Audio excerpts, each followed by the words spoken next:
Hola a todos. Hoy finalmente descubriremos cómo se veía realmente el tiranosaurio Rex y sus similares, cómo cazaban y en general volaremos nuestra mente, como siempre, Tiranosaurio Rex. ¿Qué está mal con los dinosaurios en la última trilogía? Y también la siguiente provocación atrajo a hordas de pseudocientíficos homínidos y las ondas de choque de su justa ira, desde las objeciones fisiológicas dirigidas hacia mí. ¿Cómo es que este tiranosaurio no podía morder? ¿Cómo es que este tiranosaurio no era un carroñero? Y esto dio sus frutos, que no escuchen mis argumentos. Es su problema. Pero al final obtuve una lista exhaustiva de argumentos que utilizan los académicos. Y ahora vamos a repasar todos los argumentos clave, decidiremos a favor o en contra, sus argumentos principales, los pros y contras de la pneumatización ósea. Estudia física. No pude morder, jajaja. Pocos pudieron escuchar la idea principal del video. El tiranosaurio Rex no podía morder, según afirman los científicos. Y según el modelo construido por los científicos, específicamente, una mandíbula de 8 toneladas moviéndose a una velocidad de no más de 28 kilómetros por hora, con enormes dientes, sin garras y también sin patas delanteras, de ninguna manera podría haber sido un depredador. En el mejor de los casos, a los carroñeros o a los comedores de insectos y pequeños animales. De hecho, afirmé incluso más allá de eso, con sus proporciones y tamaños, el tiranosaurio Rex y los similares a él simplemente no podrían haber existido en la naturaleza, no podrían haber sobrevivido ni una semana en nuestro mundo. Pero vamos por partes. Primero explicaré por qué empecé a dudar en primer lugar. El asunto es que la naturaleza es genial. No hace nada sin razón. Y si lo hace, su creación siempre es perfecta y se adapta idealmente al entorno y las condiciones en las que vive. Empecemos por ahí.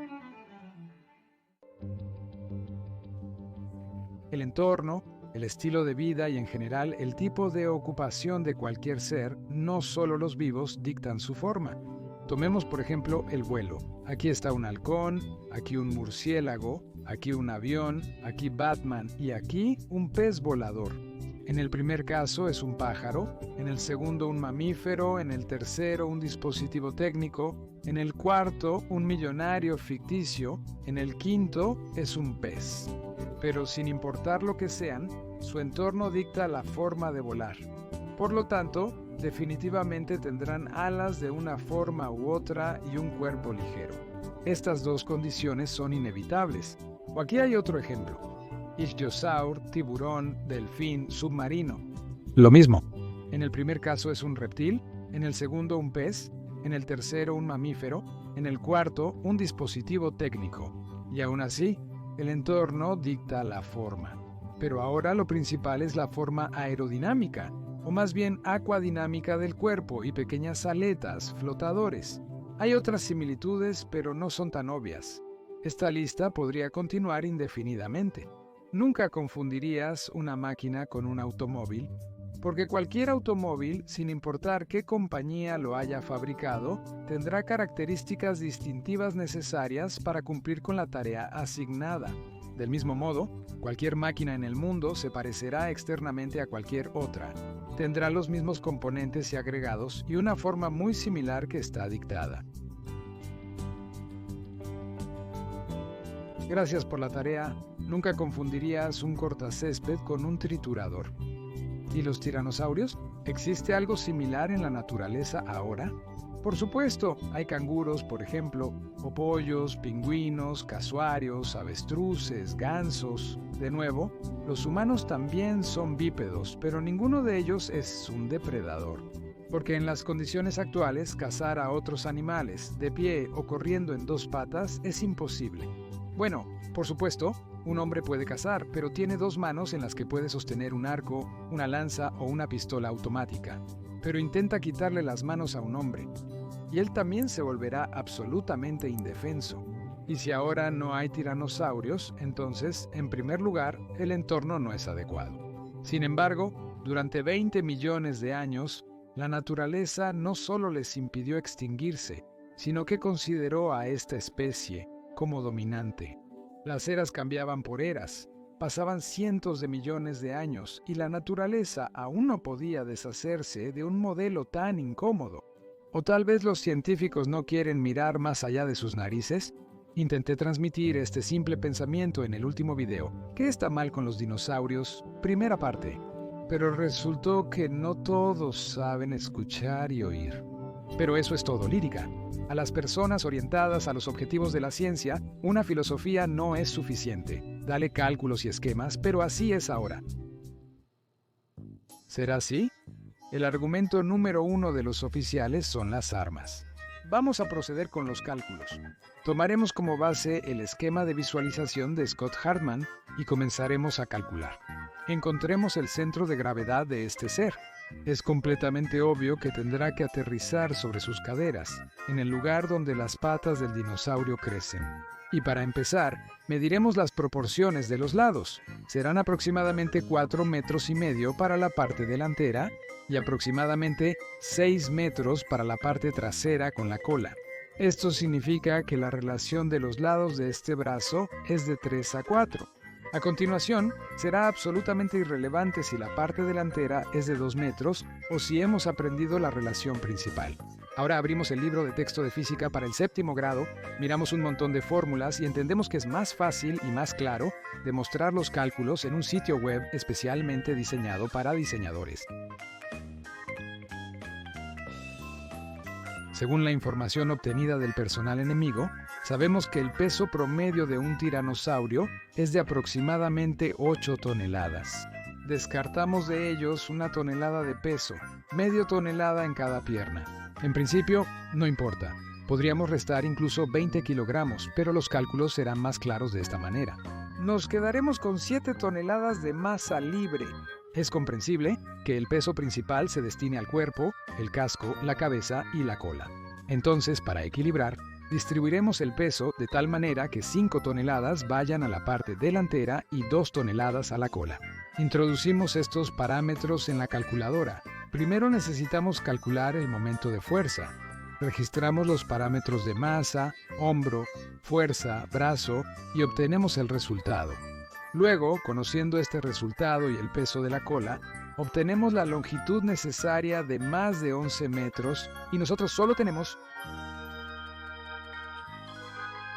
6. Si los hechos contradicen la teoría, ¿desechas la teoría, correcto? Entonces averigüemos a qué relación de masa corresponde tal cola. ¿Suficiente? Resulta que a una relación de 4 toneladas en la parte delantera y 3 toneladas en la cola. ¿En serio? Ahora calculemos cuánto pesaba realmente la cola del tiranosaurio. No es tan complicado como podría parecer. Más aún, vamos a calcular con grandes márgenes de error a favor de la ciencia oficial. Entonces, tiene una cola de 6 metros de largo, tiene la forma de un cono con una base de 1 metro y un vértice de 1 centímetro. ¡Dibujamos! Ahora, para mayor claridad y facilidad de comprensión, agregamos otro cono igual, pero con la orientación opuesta. Para obtener el área, resulta que 2 colas ocupan 6 metros cuadrados y una respectivamente. Ahora calcularemos el perfil de la cola. La altura será de 1 metro. El grosor de la base será de medio metro. Todo lo demás será lo mismo. Resultó ser 1/4 de metro cuadrado.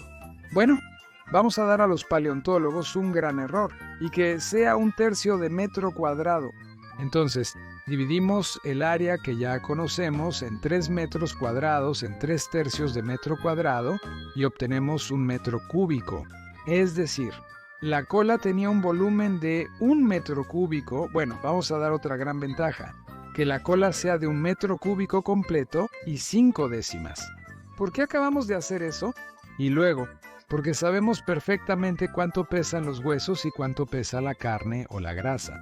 La parte más pesada del cuerpo son los huesos densos, no neumatizados. Pesan 1 tonelada y 1 décima por metro cúbico. La carne es un 10% más ligera. Entonces, 1,5 metros cúbico de hueso. Lo multiplicamos por 1 tonelada y 1 décima. Le damos a los científicos un margen y obtenemos el peso máximo del hueso, 1 tonelada 650 kilogramos. Ahora ingresamos estos valores en el programa de diseño y obtenemos la longitud necesaria del hueso, 14 metros y medio. Entonces, ¿de dónde sacaron los científicos que el hueso pesaba 3 toneladas?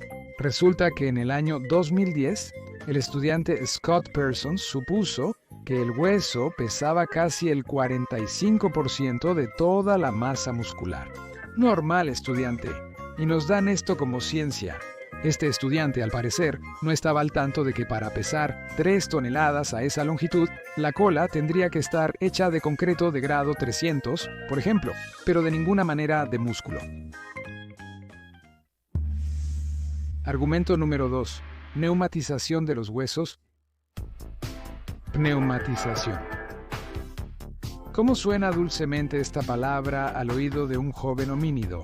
¿Cómo esta palabra armoniza con el trasfondo de un estallido hormonal en la sangre, con palabras como automatización, mecanización, robotización? Los oídos jóvenes de los académicos inexpertos literalmente caen en éxtasis con esta palabra y la usan como argumento con y sin razón. Pneumatización. Así que vamos a desentrañar este argumento mortal y pesaremos los pros y los contras. ¿Qué es la pneumatización? Quizás algo parecido a un accionamiento hidráulico. Estoy seguro, las jóvenes mentes inexpertas piensan exactamente así. Sin embargo, son simplemente cavidades en los huesos. En algunos huesos la naturaleza forma cavidades llenas de aire. Este fenómeno está muy desarrollado en las aves, algunos reptiles y en general en muchas especies. Incluso en los humanos hay partes pneumatizadas en el cráneo, por ejemplo, los huesos de la sien. ¿Cómo argumentan los científicos este comportamiento de la naturaleza? Pero en el caso de las aves todo es obvio. Simplemente necesitan aligerar su peso para volar. ¿Pero para qué necesita el tiranosaurio rex terrestre? Aquí está lo que los paleontólogos responden. Los huesos pneumatizados permitían al tiranosaurio aligerar el peso de los huesos mismos y alcanzar tamaños mucho mayores gracias a esta ligereza. Si hasta ahora tenía sospechas confusas de que los paleontólogos e historiadores viven en algún universo ficticio de Marvel, ahora esa sospecha se ha convertido en una certeza firme. Hay algo en el mundo llamado resistencia de los materiales. En términos generales, es algo muy necesario. Recomiendo a todos los que se preocupan dejar los sofás y echar un vistazo al mundo real. El punto es que los huesos en un ser vivo desempeñan el papel de una estructura de soporte a la que se adhiere el marco muscular. Es decir, deben soportar cargas, no solo ser un lugar para fijar trozos de carne. Si el hueso está lleno de aire y tiene porosidad, entonces su resistencia disminuye significativamente. En tal caso, los tiranosaurios se habrían roto las piernas simplemente al intentar levantarse. Incluso la contracción de sus propios músculos podría romper sus propios huesos.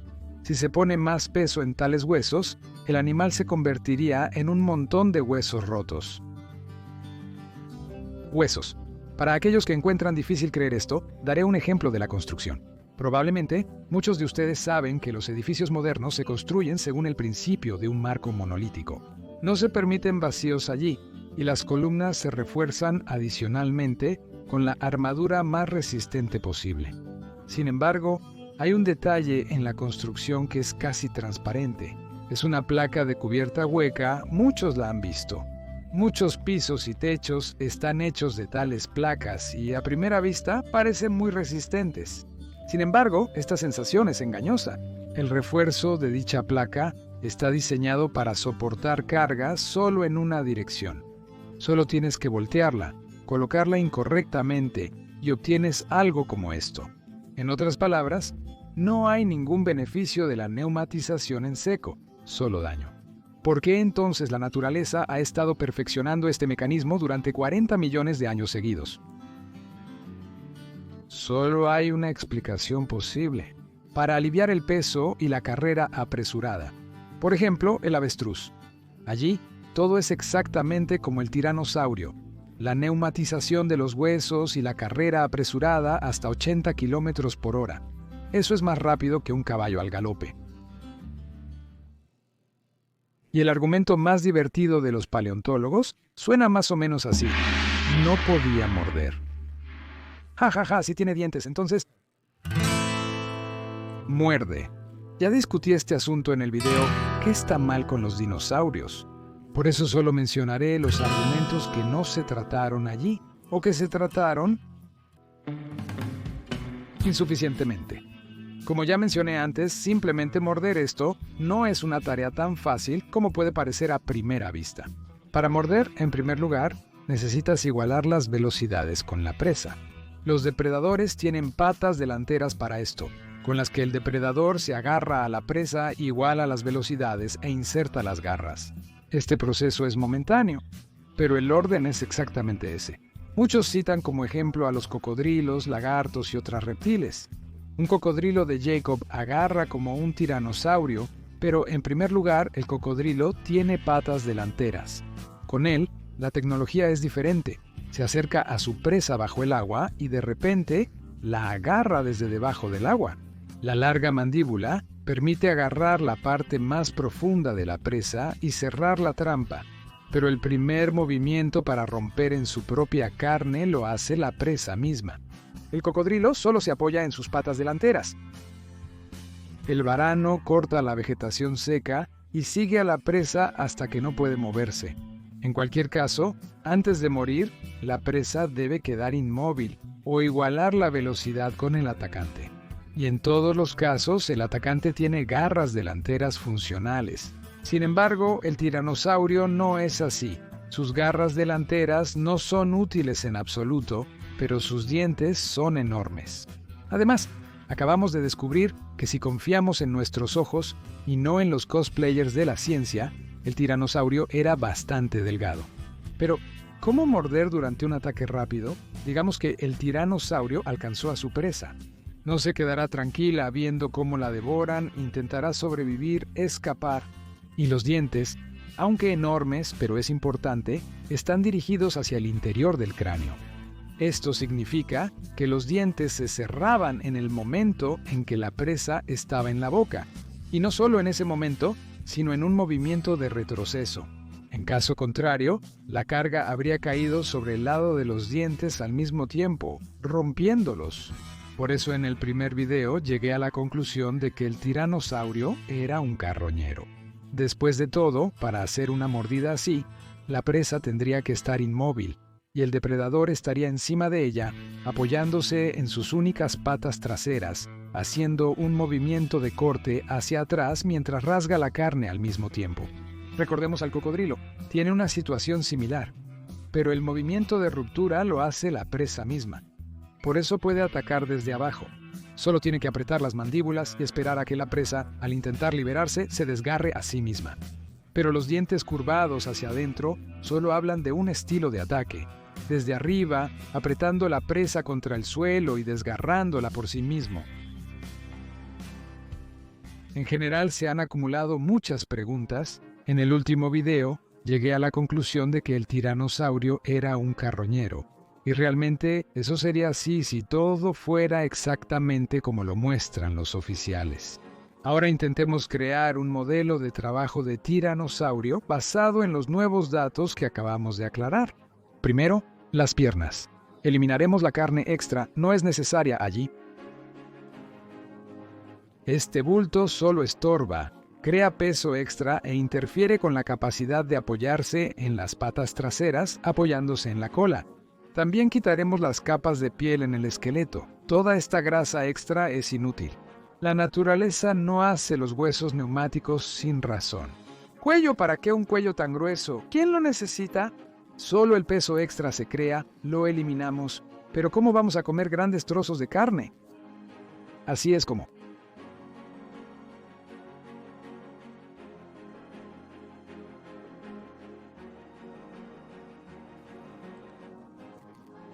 Ahora, cuando realmente hemos aligerado el peso, el tiranosaurio ya no parece tan intimidante, ahora puede correr. Y ya que hemos tomado al avestruz como referencia, supongamos que su velocidad era comparable a 70 u 80 km/h. Hay otro problema extraño. las vértebras cervicales.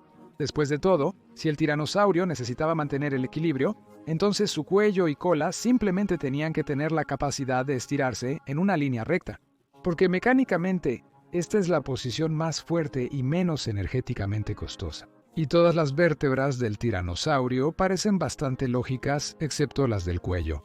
¿Para qué es esta extraña joroba en el cuello? ¿Qué papel desempeñaba siempre mirando hacia abajo? Pero entonces, ¿de lo que estamos hablando solo podría ser un depredador? Sin embargo, miren más de cerca. No quiero juzgar a nadie, pero estén de acuerdo. Crea una fuerte sensación contra el fondo de la regularidad de los otros huesos, que faltan vértebras, y las que están como si estuvieran arrancadas de diferentes lugares, y las dos vértebras superiores parecen estar deliberadamente dobladas. Pero este es el esqueleto de un tiranosaurio Sioux. ¿Y qué hay de los demás en este lugar? Aquí hay otro esqueleto, 9380. No tiene vértebras cervicales en absoluto, pero las vértebras del esqueleto en este lugar son de una forma completamente diferente. Y las vértebras del esqueleto de Stan también son completamente diferentes, y las del esqueleto de Jane también. Entonces, ¿qué obtenemos? ¿Nos están engañando? Tengo la sensación de que este bulto fue creado intencionalmente para comprimir el cuello, entonces vamos a enderezarlo y ver qué sucede. Desafortunadamente, solo los mamíferos tienen exactamente 7 vértebras cervicales, mientras que los reptiles y las aves pueden tener tantas como quieran. Incluso se pueden encontrar hasta 28 vértebras cervicales. Los récords en esto son los cisnes y los avestruces. En general, estoy más que seguro de dos cosas. En primer lugar, el cuello simplemente tenía que tener la capacidad de estirarse completamente hacia adelante, y no podía haber ninguna joroba allí. Y segundo, que había más vértebras, al menos 14, no 9. Tal cuello, además de una aceleración brusca, podría ser un compensador adicional de inercia y equilibrio, exactamente como en los avestruces y los cisnes. Pero eso, por supuesto, es discutible. Al menos yo habría actuado exactamente así en la naturaleza. Sin embargo, el problema de la maniobrabilidad no desaparece. Aparentemente, no puede realizar maniobras bruscas, lo que es inaceptable para un depredador. ¿Cómo maniobrar y luchar contra la inercia? ¿Cómo luchan contra ella los animales modernos? Los mismos avestruces, por ejemplo. ¿Por qué buscar lejos? Sal a la calle, corre y trata de hacer un giro brusco. Independientemente de si el golpe que haces luego es exitoso o no, en cualquier caso, en el momento de girar, instintivamente lanzarás tu mano a un lado. Esto no es un error, es un reflejo natural que permite compensar la inercia. Las alas del avestruz son necesarias para lo mismo. Entonces, las patas delanteras del tiranosaurio no son inútiles después de todo. ¿Por qué las dibujan hacia adelante? Vamos a echar otro vistazo al esqueleto de un casuario o un avestruz y veremos cómo realmente deberían estar las patas del tiranosaurio. En otras palabras, el tiranosaurio tenía alas. Sin ellos, simplemente no podría correr ni maniobrar. Ahora, una de las principales preguntas es, ¿cómo atacaba? Sí, amigos, a pesar de que ahora puede correr, todavía sostengo que simplemente no podía morder de esa manera. ¿Por qué? Sí, simplemente intenta morder algo. Corriendo a una velocidad de 70 km por hora, tus dientes, cuello y quizás incluso tu vida terminarían de inmediato. Para atacar, no solo necesitas alcanzar, sino también igualar la velocidad. Es mejor rodear a la presa y aún mejor, engañarla. Porque si te detienes por un segundo, la presa puede girar, poner los cuernos o incluso convertirse en el cazador. ¿Qué opciones tenemos? Siendo honesto, no son muchas. Aquí, la comparación con el avestruz ya no es válida. Tiene un club para golpear al enemigo, y nosotros solo tenemos dientes. Por supuesto, podríamos morder, pero el riesgo de quedarnos sin dientes es muy grande. Y nuestro cuerpo está lo más ligero posible para correr. Por lo que solo queda una opción: saltar, preferiblemente hacia arriba, para golpear al oponente con nuestro peso y desorientarlo al menos por un segundo, para tener la oportunidad de morder. Bueno, En el salto, después de todo, las alas pueden ayudar mucho a mantener la orientación. Ahora juntemos todo lo que acabamos de aprender. ¿Qué es lo que tenemos al final? Dragón, el más común. Dragón. Hemos dibujado una imagen encantadora y coherente, donde todo parece encajar, excepto uno. Tal criatura en el mundo moderno aún no sobreviviría, incluso con todas las concesiones. Sin embargo, el peso y tamaño son excesivos y las alas demasiado pequeñas para volar con suavidad. Por decirlo suavemente, a menos que haya una condición, la densidad de la atmósfera. ¿Alguna vez has intentado sacar la mano de un coche en movimiento? Incluso a 40 km/h, el aire se condensa y presiona bastante notablemente contra la palma de la mano. Si vas a 100 km/h o más, la densidad del flujo de aire se vuelve tal que es difícil mantener la mano. Así es como despegan los aviones. Aceleran hasta una velocidad determinada y cuando la densidad del flujo de aire alcanza un cierto nivel, el avión despega. La velocidad de despegue varía según el tipo de avión. Para aviones de pasajeros pesados es de aproximadamente 230 km/h. Los aviones ligeros, por otro lado, pueden despegar a una velocidad de 148 km/h. Algunos pueden despegar incluso a 80. Pero eso es en nuestra atmósfera. Y si la atmósfera es más densa, por ejemplo, si es agua. Mira las ruedas de los submarinos. Son muy pequeñas en comparación con un barco enorme y la velocidad es mucho menor.